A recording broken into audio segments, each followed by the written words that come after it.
And yours is here.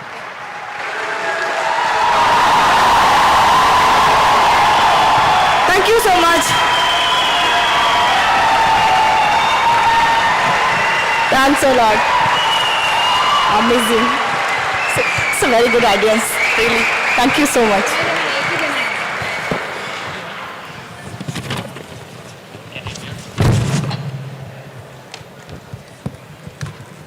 So with the story that we've just shared with everybody, a few questions, Arunima, that would possibly help each one of us take something away today. Mount Everest ही क्यों? इतना मुश्किल काम क्यों रखा? क्यों ऐसा M लिया अपने लिए? एक्चुअली सबसे हमेशा यही क्वेश्चंस आते हैं मुझे, मीडिया भी हमेशा पूछती रहती है कि एवरेस्ट ही क्यों. एक्चुअली सबसे ज़्यादा था उस समय कि जब मुझे मेरे उसमें अपने अभी इंट्रोडक्शन में दिया भी कि मेरे ऊपर सारा ब्लेम कर दिया गया था कि अरुणिमा सुसाइड के लिए गई थी, अरुणिमा के पास टिकट नहीं था तो ट्रेन टीटी आई तो ट्रेन से कूद गई. एक लड़की का जिसका शरीर का एक अंग उठ चुका है, पूरी जिंदगी का पता नहीं कि व्हील चेयर है, बैसाखी या शायद बेड से उठ भी पाएगी कि नहीं. कितनी मुश्किल वो घड़ी, उसकी मनोदशा क्या होगी या फिर उसके परिवार की क्या मनोदशा क्या होगी, ये सिर्फ आप अंदाजा लगा सकते हैं. हॉस्पिटल के बेड पे पड़े पड़े करीब 4 महीने मैंने वो सारी चीज़ें देखी. और जब मैंने टीवी और न्यूज़पेपर पढ़ना शुरू किया, जब ये सुना कि मेरे ऊपर ब्लेम लगा दिया गया, तब मैंने डिसाइड किया कि अब ये छोटे मोटे गेम नहीं, लाइफ का सबसे टफ गेम करना है और उस पे विजय हासिल करके इनका मुंह बंद कर देना है जिन जिन लोगों ने मुझ पे ब्लेम किया है.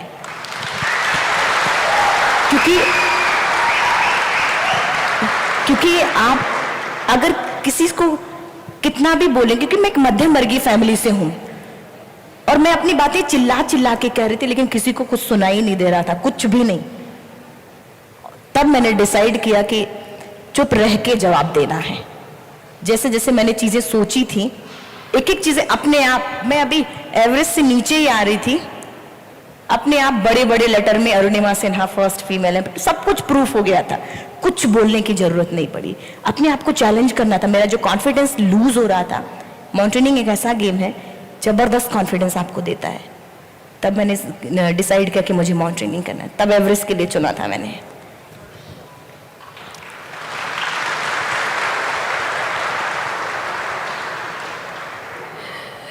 जब आप एवरेस्ट ऊपर चढ़ रही थी और आपने जब कॉन्कर किया और वापस आ रही थी, ऐसा कोई मोमेंट था उसमें जो कि आपको लगा कि ये सबसे कठिन है, या आपको लगा हो कि वाह ये मैं अपनी ज़िंदगी में कभी नहीं भूलूंगी? एक वो मोमेंट, मुझे पता है ऑब्वियसली सब बहुत इंपॉर्टेंट था, मगर वो एक मोमेंट क्या था एवरेस्ट पे?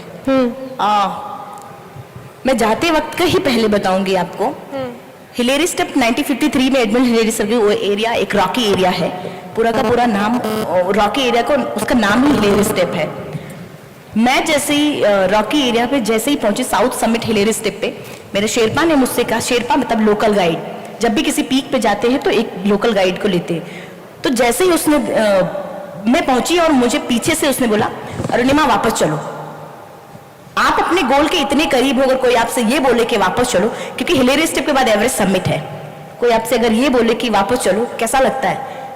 मैं तो पूरी तरीके से एकदम मूड खराब हो गया था मैंने कहा क्या बोल रहे हैं.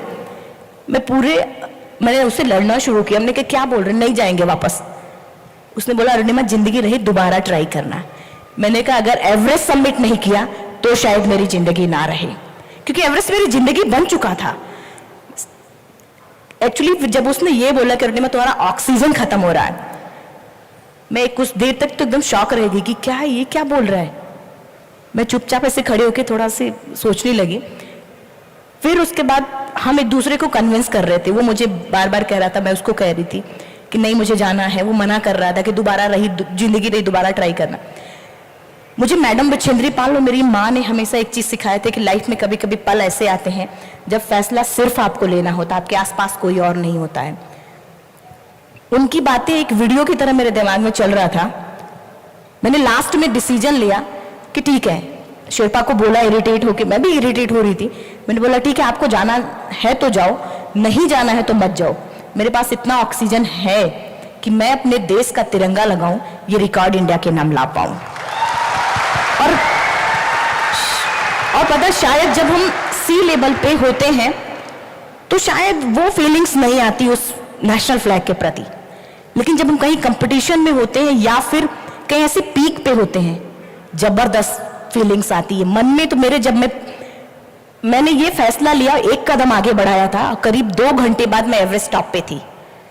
सिर्फ 2 घंटे बाद मैं एवरेस्ट टॉप पे थी और अपना जो नेशनल फ्लैग था, मैं जैसे खड़ी होती मैं गिर जा रही थी, इतना बॉडी इतना एनर्जी लूज कर चुकी थी, मैं गिर जा रही थी बार बार, लेकिन फिर भी मन कर रहा था कितने ऊपर कर दूं अपने फ्लैग को।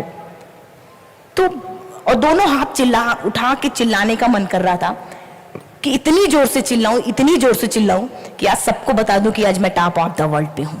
उन लोगों को बता दूं जो लोग ये सोचते हैं, महिला, विकलांग, मिडिल क्लास फैमिली, जो लोग ये सोचते हैं कि जिंदगी में एक बार काम किया तो फ्लॉप हुए, दोबारा ट्राई नहीं करते, उनको मैं चिल्ला चिल्ला कर बताना चाहती थी कि मैं उनको बता दूं कि जब, और यहां तक कि मैं छोटा सी वो मोमेंट मेरे लाइफ को 6 से 7 मिनट में एवरेस्ट टॉप पे थी, पहुंच तो गए, दिमाग में ये बात आ रहा था उतरेंगे कैसे। फिर शेरपा से बोला कि फोटो खींच लो। पूरे जब भी कोई काम करते अगर बिना प्लानिंग के करेंगे तो शायद हो सकता अचीव कर ले, लेकिन प्रॉपर नहीं हो सकता। लेकिन जब मैं 4-5 पेयर बैटरी और 2-3 डिस्पोजल कैमरा मैं रख के ले गई थी कि मुझे फोटो खींचना ही है। मैंने जब निकालना शुरू किया जेब से तो शेरपा बोल रहा है, पागल है क्या, इतने सारे कैमरा लाने की क्या जरूरत थी? नहीं, मुझे फोटो खींचना था। मैंने उसको ऐसे पहले बोला कि फोटो खींचो, पहले तो बहुत तेज गुस्से में आया कि क्या है 8848 की हाइट पे तुझे फोटो खींचने की सूझ रही है, तेरा ऑक्सीजन कभी भी खत्म हो जाएगा, नीचे चल। मैंने कहा नहीं फोटो खींचो। फोटो तो उसने खींच लिया। बात तो तब बिगड़ गई थी जब मैंने उसको वीडियो बनाने को बोला। आपको मैं बताऊं, मैंने कैमरा उठाया, पटक दिया यूं। बोल रहा कि पागल है क्या तू, पक्का तुझे मरना ही है, तू मरने के लिए आई है, मतलब वैसे ही बोले जा रहा कंटिन्यूअसली। शायद आप लोग भी सोचे वाकई में इस लड़की को 8848 मीटर की हाइट पे इसका ऑक्सीजन खत्म है और खत्म हो रहा है, इसको पता भी है कि अगर हम नीचे नहीं गए तो कभी भी जान चली जाएगी, तो इसको वीडियो बनाने की क्या सोची? ये तो सीधा सीधा सुसाइड है। शायद आपके दिमाग में भी ये चीजें आए। पता वो वीडियो मैंने बनाया क्यों? जब मैं 8848 मीटर की हाइट पे थी तो मैंने एवरेस्ट के बारे में मैं एक एक चीजें बहुत अच्छी तरीके से जानती थी। मुझे पता था कि उस हाइट पे ऑक्सीजन नहीं मिलता, नहीं मिल सकता। मैंने शेरपा को फिर से कैमरा उठाया और पकड़ाया और बोला कि ये वीडियो बनाओ, अगर मैं जिंदा नहीं जाती तो ये वीडियो मेरे इंडिया पहुंचा देना, यूथ तक चला जाएगा। क्योंकि मैं चाहती थी, उसमें सिर्फ मैंने इतना मैसेज दिया है, 1.5 से 2 मिनट का वो वीडियो है। मैंने सिर्फ इतना बोला है कि 11 अप्रैल 2011 को मेरा एक्सीडेंट हुआ, 21 मई 2013 10:55 पे मैं टॉप ऑफ द वर्ल्ड पे हूं। सिर्फ 2 साल के अंदर। कैसे? क्योंकि कभी मैंने पैरों से चला ही नहीं, मैंने तो हर काम अपने दिमाग से और दिल से किया है। जब आप अपना काम, कोई भी काम दिल से और दिमाग से करते हैं, आपको कोई भी नहीं रोक सकता। आप खुद भी आजमा के देख ले, जब आपका कोई भी गोल, आपका कोई भी लक्ष्य, आपका जब जिद, पैशन, आपका जुनून, आपकी जिंदगी, आपकी जरूरत, जब आपकी जरूरत बन जाता है तो आप हम चाह कर भी खुद नहीं रोक पाते। मेरे साथ सेम यही चीजें हुई थी। फाइनली वो वीडियो बनाया और फिर नीचे जाना शुरू किया हम लोगों ने। तो जब आप वापस आ रही थी, हमने थोड़ी आपकी टॉक्स पढ़ी, और फिर वापसी पे जैसे आपका ऑक्सीजन ख़त्म हो रहा था, और फिर उस टाइम पे ये भी हुआ था कि मेरे ख्याल से आपकी लेग के बीच में थोड़ा इशू हो गया था और बहुत सारा ब्लड जम गया था पूरा, तो वो क्या था? हाँ, फिर इतना ही नहीं, अभी भी चैलेंज मेरा पीछा नहीं छोड़ रहा था। मैं बहुत खुश थी, चारों तरफ वो ब्लू और ग्रीन आइस, बहुत पुराने पुराने, दिखने में वो ब्लू दिखता जितना सुंदर है उतना कठिन। हील मार मार के मैं नीचे आ रही थी। कुछ लोग ऐसे थे जो गिव अप कर चुके थे, मुंह से ऐसे उल्टियां आ रही थी, ब्लड की उल्टियां, ऐसे सिर्फ उसमें व्हाइट में रेड रेड पैच दिखते हैं। कुछ ऐसे थे कि ऐसे पानी का बॉटल हाथ में है, उसका ढक्कन उन्होंने खोल के रखा था, पानी भी नहीं पी पाया था, ये सब पूरा बर्फ जम चुका था उनका और वो मर चुके थे। मुझे लगा वो जिंदा है, मैंने ऐसे जाके हिलाया, वो लुढ़कते हुए नीचे गिर गए। इतना मुश्किल पल होता है। मैं भी खुश थी, हील मार मार के जिससे नीचे एकाएक मेरा प्रोस्थेटिक लेग, पूरा का पूरा प्रोस्थेटिक लेग ही निकल गया। एवरेस्ट पे -60 डिग्री तक टेम्परेचर डाउन हो जाता है। मैं ये मुट्ठी नहीं बांध सकती थी। आज मुझे इतना फुल ऑक्सीजन मिल रहा है, मैं भी चिल्ला के बात कर रही हूँ आराम से। मुट्ठी नहीं बंध रही थी कि मैं अपने रोप को पकड़ पाऊं। शेरपा मेरे आगे, जो मेरा गाइड था शेरपा आगे था, मैं उसको भी नहीं बता पा रही थी, इसलिए क्योंकि एवरेस्ट में क्या होता है कि लास्ट मोमेंट तक शेरपास लोग क्लाइंबर को बोलते हैं कि चलो चलो, अगर वो नहीं जाता है तो लास्ट में उसको वहीं छोड़ देता है और खुद चला जाता है भाग के। मैं इस डर की वजह से, ऐसा ना हो कि मुझे छोड़ दे, वो चला जाए तो मैं रास्ता भटक के मर जाऊंगी, मैं नहीं बता पा रही थी। मैं अगर पैर उठाऊं तो मेरा आर्टिफिशियल लेग एकदम गिर जाएगा नीचे, ना पैर उठाऊं तो चलूं कैसे।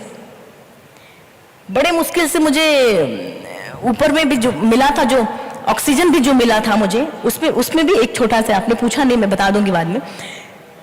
बड़े मुश्किल से, मैं लक भाग्य किस्मत जो भी था, मुझे ऑक्सीजन मिला था। मेरे आंखों से ऐसे आंसू निकलना शुरू हो गया और ऐसे घर की लैंग्वेज में मैं चिल्ला चिल्ला के बोली कि क्या भगवान ने तो मेरा पैर काट लिए। फिर दिमाग में माउंटेन, आज एवरेस्ट सबमिट भी कर लिया तो आप क्या चाहते हैं, जिंदा वापस ना जाऊं। दूसरे के पल आंसू को पोंछा, क्योंकि मुझे ये बात समझ में आ गई थी कि रोने धोने से कुछ नहीं होने वाला। आंसू को पोंछा और चिल्ला के बोला कि आपके पास जितनी ताकत है आप लगा लो, मेरे पास जितनी ताकत है मैं भी लगाऊंगी, लेकिन जिंदा वापस जाऊंगी। हाथ जो मेरा ये जो मोड़ नहीं रहा था, इसको ऐसे करके मोड़ा है और रोप को पकड़ के दूसरे हाथ से प्रोस्थेटिक लेग पकड़ के पैर को घसीट घसीट के चलना शुरू किया, क्योंकि यही रास्ता था। दूसरा ये था, जैसे और कुछ लोगों ने गिव अप किया था, मैं भी छोड़ देती। और इतना ही नहीं, जब मैं टॉप की बात थोड़ी सी बताऊं कि जब मैं एवरेस्ट टॉप से नीचे उतर रही थी, जिस बात का शेरपा और मुझे डर था, क्योंकि शेरपा मुझे बार बार बोल रहा कि तुम्हारा ऑक्सीजन कभी खत्म हो जाएगा। 10-15 कदम 20 कदम ही हम नीचे आ रहे थे, मेरा ऑक्सीजन पूरी तरीके से खत्म हो चुका था। मैं ऐसे बर्फ में गिर गए, मैं नीचे से गिर गया, बर्फ में ऐसे मुंह दबा दबा के मैं सांस लेने की कोशिश कर रही थी कि कहीं से ऑक्सीजन मिल जाए, लेकिन कहीं से कुछ नहीं हो रहा था। मैं बार बार शेरपा को पकड़ पकड़ के, कि इतना बेचैनी, मैं एक्सप्लेन ही नहीं कर सकती उस चीज को। उसी 10:55 पे मैंने एवरेस्ट सबमिट किया था। 11 बजे के बाद अगर कोई अटेम्प्ट करने की कोशिश करता है, उसको सुसाइड अटेम्प्ट बोलते हैं। और वेदर अपने आप पीक दिखना बंद हो जाता है और वेदर अपने आप खराब, विंड इतनी तेज होती है कि अगर हम अपने आप को एंकर करके नहीं रखते हैं तो विंड ही हमें उठा के फेंक देगा।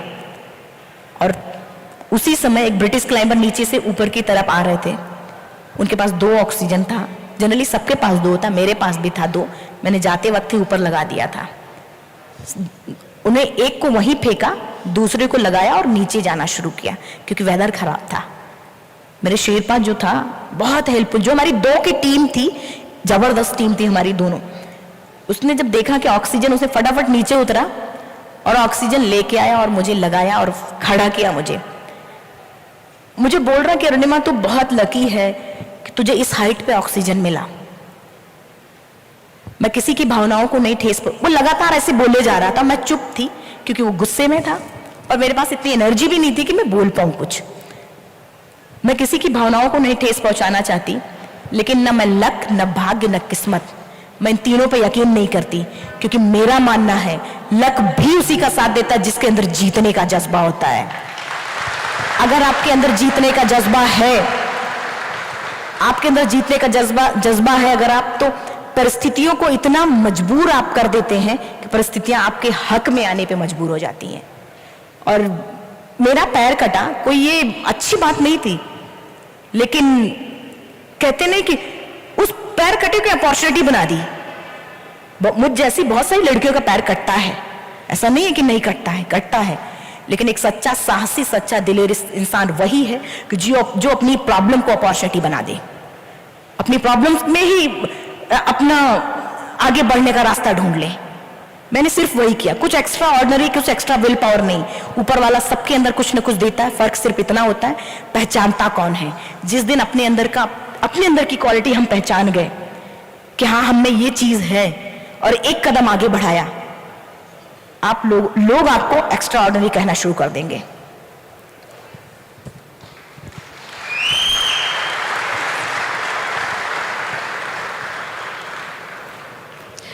इंडिया में फैमिली बहुत इम्पॉर्टेंट होती है। आपने अपनी मदर के बारे में बोला कि जो उन्होंने आपको बताया वो आपको याद आ रहा था जब आप ऊपर थे, मगर आपकी खुद की कोई इंस्पिरेशन है फैमिली से, या आप अपनी फैमिली के बारे में कुछ बताना चाहेंगे हमें? हमारे भाई साहब हैं मिस्टर ओम प्रकाश जी, यहीं पे बैठे हैं। 21वीं सदी में एक भाई अपनी बहन के लिए सेंट्रल गवर्नमेंट की जॉब छोड़ के अपनी बहन के कैरियर के पीछे लग जाए, ये भी एक आश्चर्यजनक बात होती है। और उन्होंने अपनी जॉब छोड़ी और जॉब छोड़ के लगातार मेरे साथ लगे रहे। पता, जब मैंने एवरेस्ट का प्लान किया था, मुझे तो लोग पागल बोलते ही थे। मुझे लोग पागल बोलते, क्या है, पागल हो गई है क्या, तेरा दिमाग खराब हो चुका है, नहीं हो सकता एवरेस्ट। स्पॉन्सरशिप और ट्रेनिंग की जब बात आई थी, मुझे तो बोलते ही थे, प्लस भाई साहब को भी बोलते थे कि तू भी पागल हो गया है उसके साथ।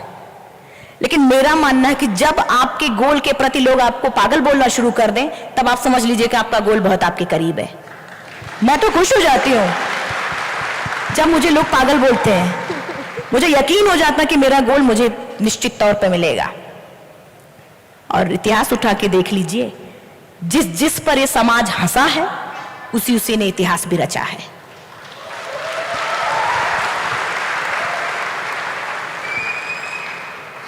सिर्फ एक लास्ट क्वेश्चन हमारी तरफ से अरुणिमा, आपकी ओर से ब्रॉडरिज वालों के लिए कोई संदेश, उद्देश्य या यूथ ऑफ इंडिया, दोनों में से आप जो आपका मन करे आप बताएं। मैं दोनों पे बोल दूंगी। जरूर। अच्छा, सबसे पहले आप सभी, आई थिंक मुझे सब यूथ ही दिख रहे हैं, दोनों चीजें यूथ ही है सब।